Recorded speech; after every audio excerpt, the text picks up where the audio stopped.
Hello, everybody.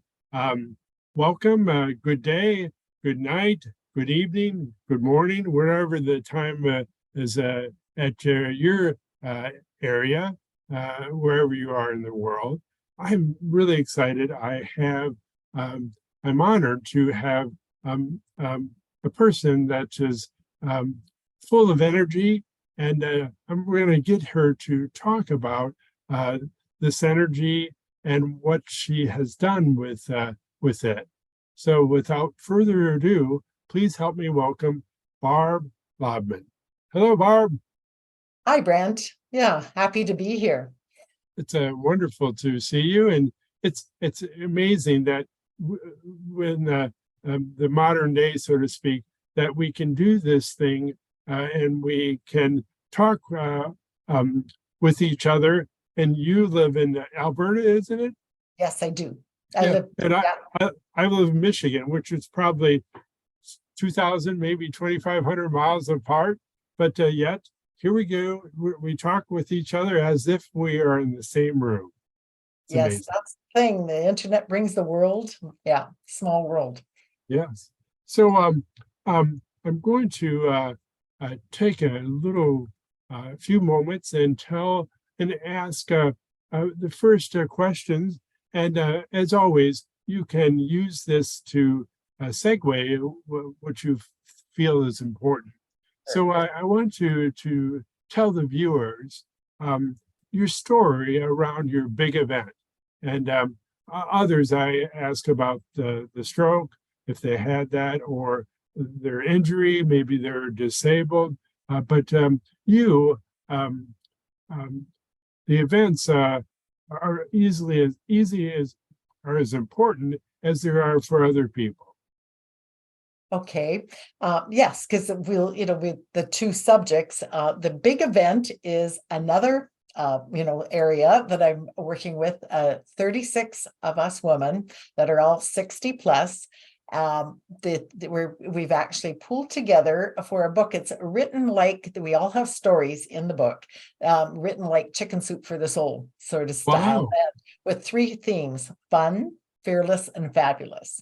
Wow. Shows, and the book is called Ageless Voices, and we're actually putting a documentary together at the same time, and they're both going to be launched in January. And it's amazing to see these women, the spirited women, what they're doing. And like 60 is the youngest, and it goes up to 102, and they exemplify being ageless. Wow. Um, um, I always have to watch or be careful. I noticed I wouldn't have guessed that you would be in the club. Did you know my birthday's coming up and I'm going to be 69? Wow, wow, amazing. It's And less. you're 5 years older than me. Uh, but the fascinating thing about age, because I don't really make a big deal of it, because um, I I I was yesterday was my birthday. Today I'm 64 years and one day older. Uh, the day before I was 63 years and 364 days young, and um, I feel that really our ageless is really irrelevant and Mhm. more. I love the title "Ageless Voices" is beautiful. Yeah, and that's the whole idea, the whole concept behind it. And I mean, the person that spearheaded it just turned 80, and it's about the societal views on aging. And I remember when I was really young, and actually one of the stories that in the book I wrote on my agelessness in my own family. My grandmother, when I was a kid, she'd look in the mirror and she'd say, I see the 16-year-old looking back at me. And of course, as a kid, That's great. and my mom's 91 and she's still a going concern. So she's, yeah. That's So that's beautiful. yeah. So So sorry. um and tell me a little bit about the documentary that you're going to make. So the documentary, we're going to be starting to film it in November, the 8th to the 18th. And I think there's a little bit more to follow. We're going to have a meeting on it, but we're going, what I can see with the documentary, we're going to break down the three themes. It's going to be a 90-minute documentary, and it's going to be on the fun, the fearless, and the fabulous. It'll have the three segments. So it'll be on everybody doing what their, like what their strong points are, like doing something that exemplifies, part of their story, what they wrote on, and just an ageless activity, or so it's not just everybody sitting and talking in the documentary, to make it more interesting. Sure, that's amazing. I noticed. I imagine there has been one of the biggest challenges you've faced over the past 1 year, 5 years, 10 years. Can you tell my audience a little bit about what the challenge was and what you learned from it? And I think that's what drew me when I crossed this bridge and I'll go backtrack. I went through lots of trials in the past 8 years with having a divorce, starting all over again, having 5 family members pass away, best friend passing away. So went through lots of highs and lows, so there's lots of stressful situations that happened in my life. Now I have the tools, I don't, formulate the tools to manage it, but what I think pivoted me when I came into this world is about I guess almost a year ago, just Reiki found me. And I couldn't, and just the Reiki itself took me to a whole new level. It just it expedited. It was like propelled me away further than I already was, as far as, and because there's been lots of other stresses that have come and gone, but I've been able to manage it a lot better. And of course, stress does to you, with your, with the body and everything else. So, and I've noticed what it's done with other people. So it just really, that's where my pivoting came in the online coaching.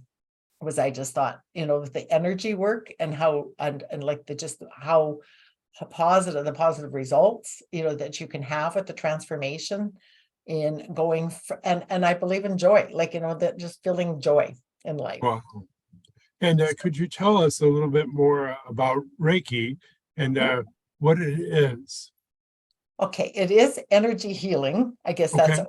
I could say I'm an energy healer, Okay. but with the Reiki, because I've actually been attuned now with all the, like I'm going through the grand mastery. So I've got all the symbols. So those all the Reiki symbols. So you're basically having all the Reiki hierarchy, and all the mastery channeling through you. So that energy is coming from them through me. So it's not me doing a healing. So it makes a huge difference. And I was kind of a little bit, initially with the Reiki, I had somebody in person do it to me before, because you can have the Reiki treatments in person. And with the online, I took it with Flor, and I was going, how does this through the computer? How is this going to work? But I could not believe it. It actually, like I found, like it was huge. And so I've actually done Reiki sessions with people, and I've done mini ones too, where, I took them through even just walking, not attuning them or anything. I can attune because I'm qualified to attune, but I, just taking through the sessions and being channeled, that like I've had some huge results, like some very positive feedback. Wow. And I'm in a group that meets weekly, and we were talking last night. One of the men has written a book about physics and spirituality, and he talked about all particles have energy, and they're entangled because they were, what one theory is, they were all together when they were before the big boom.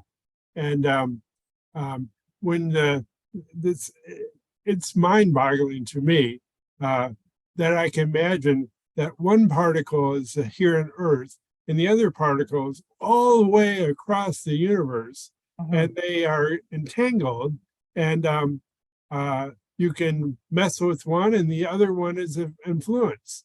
And that's, I feel that Reiki really resonates with that concept. It does. It really does transcend and takes you to, I mean, you can, yeah, basically go into other dimensions, really. Yeah. And the other thing, when I understood that, and the other thing, I read a book called Why Woo Woo Works. And woo woo is typically used to dismiss topics that some people believe in and other people don't. And the author is a British organic chemist who started out in pharmacy industry and excuse me, the pharmaceutical industry, and his colleagues would poo-poo like the placebo effect when the patients would actually respond positively when the placebo was supposed to either there was supposed to be no action or they were negative action. And he thought, and he's went through lots of research since that, and he's found one of his chapters is on Reiki, and he talks about how it's really, if you have the person, the patient believing, then it works. Now, that's actually, you hit it right there, the nail on the hammer, is that you have to be open to receive. I guess it would be like somebody getting hypnotized, right? You know how if you're resistant, you know, some people can't get hypnotized. It would be, I mean, similar in that way, but it's actually recognized by the World Health Association. So hospitals have used it for, you know, the patient, you know, how stress, everybody's like, your heart rate's way up when you're going in surgery. So they use Reiki before surgery. Yes. And it's a fascinating, basically the conclusion of the book was you can dismiss it, but the majority of the people that dismiss really don't know, and that's why they dismiss it. And he challenges everybody to learn about something before you dismiss it. And some people have to have that, where there's that seeing is believing or believe, because it is a feeling, right? It's not something it's tangible. It's like a feeling of overall well-being, but you can't say, it's not like it's a product, you know, it's like right here. It's like it's internal. Yes. And the last question, what can you tell us about one of your successes on your path? Well, I guess the success would be on what the feedback I get when I have, and this is for somebody not even going through a full program. This is just, you know, having a few sessions with me, you know, as a taster, just to see, and of course it would expand from there. But their feedback is, oh, you know, just that, you know, I mean, just a warm well-being feeling, like just you know, a sense of calmness. And working on chakras, focusing on chakras, because all the seven main chakras all affect certain areas, you know, whether it's the 4 quadrants, right? Mental, physical, emotional, or spiritual. And it's fascinating because reading that book really helped clarify a lot of issues that I've had when I feel that's a, valid area, but I don't dig in and learn a lot about it like he did. And I realized, wow, we often dismiss our feelings. And I think, especially in the Western world, um, um, and I'm finding as a veterinarian, um, uh, I found that more and more the intuition that we have should be listened to. Oh, definitely. Yes. And I think we've come a long way from how things used to be. People are much more open-minded now, generally They speaking. yes, they are, and um, and I hope well, it will continue Mhm. because there's enough people that believe in it.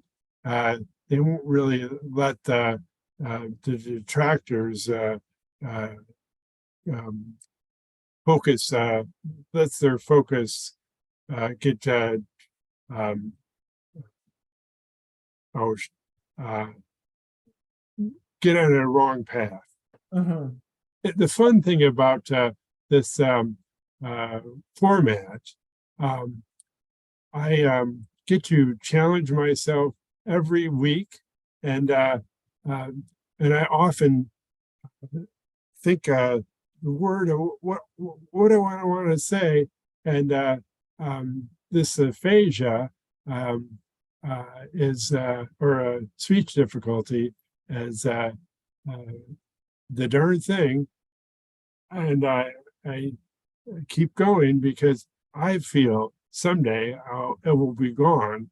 The medical industry will take care of it. But in the meantime, I'm going to keep trying to get better. And I love that um, you have patience with me. Oh, you know what, I think everything flows from you. Like, I don't find a lot of, as a matter of fact, I see your speech flowing more now than it did earlier this year. Well, lots of people have told me, and that's why I love this format because I can use I can practice my speaking. Yes. Honestly, I really notice a difference. Good. Yeah, yeah. Obviously, all this practicing has helped. I think it has.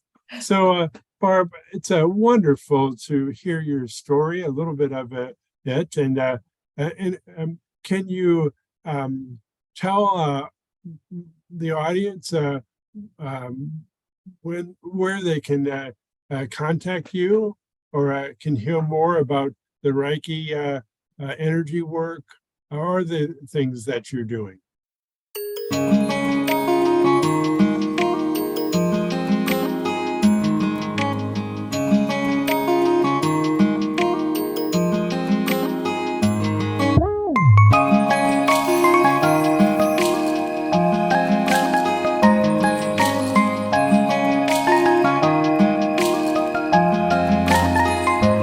Well, it was wonderful to have you be on my show and know Okay. that Barb is out there and she can help you when whatever you may need.